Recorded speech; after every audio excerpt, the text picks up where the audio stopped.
Hi hello.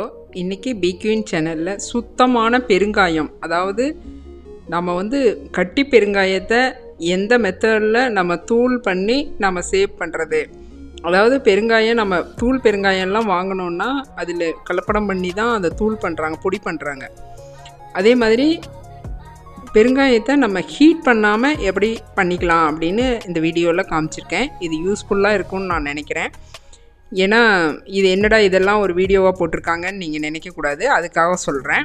இப்போ நம்ம கட்டி பெருங்காயம் வாங்கிட்டு நம்ம பாருங்கள், அப்படியே அது ஒரு ரப்பர் மாதிரி இருக்கும். அதை அப்படியே எடுத்து வெயிலில் ஒரு கவரோடு நம்ம கவரை விரித்து அப்படியே வெயிலில் வச்சோம் அப்படின்னா அது கொஞ்சம் ட்ரை ஆகிடும். அப்படியே சுற்றி வர இருக்கிற பகுதியெல்லாம் ட்ரை ஆகிடும். அதை நம்ம ஒரு இடிக்கல் இருக்குல்ல, அதில் நல்லா ஒரு கட்டை மேலே வச்சு நல்லா இடித்தோம் அப்படின்னம்னா நல்லா ட்ரையே ஆன பெருங்காயம் எல்லாம் உதிர்ந்துடும், கட்டி கட்டியாக உதிர்ந்துடும். அதுக்கப்புறம் மீதி இருக்கிறது கொஞ்சம் உள்ளே இருக்கிறதெல்லாம் கொஞ்சம் ரப்பராட்ட தான் இருக்கும்.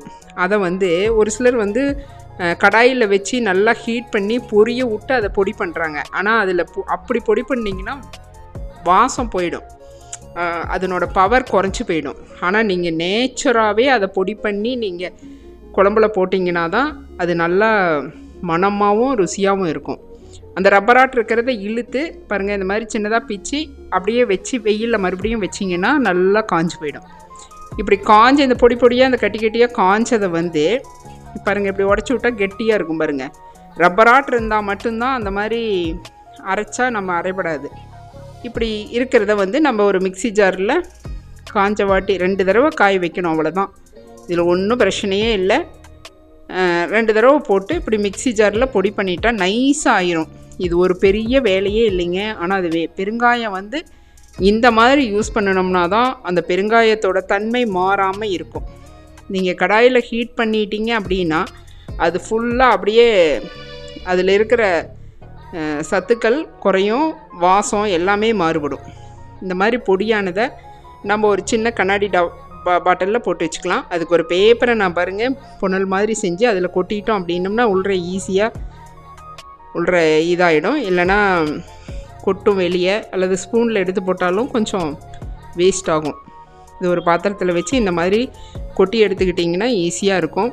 நான் இப்படி தான் ஒரு 2 பெருங்காயம் அந்த மாதிரி வாங்கிட்டு பெரிய கட்டி பெருங்காயம் வாங்கிட்டு இந்த மாதிரி தூள் பண்ணி நல்லா இப்படி ஒரு கண்ணாடி பாட்டிலில் போட்டு வச்சுக்குவேன்.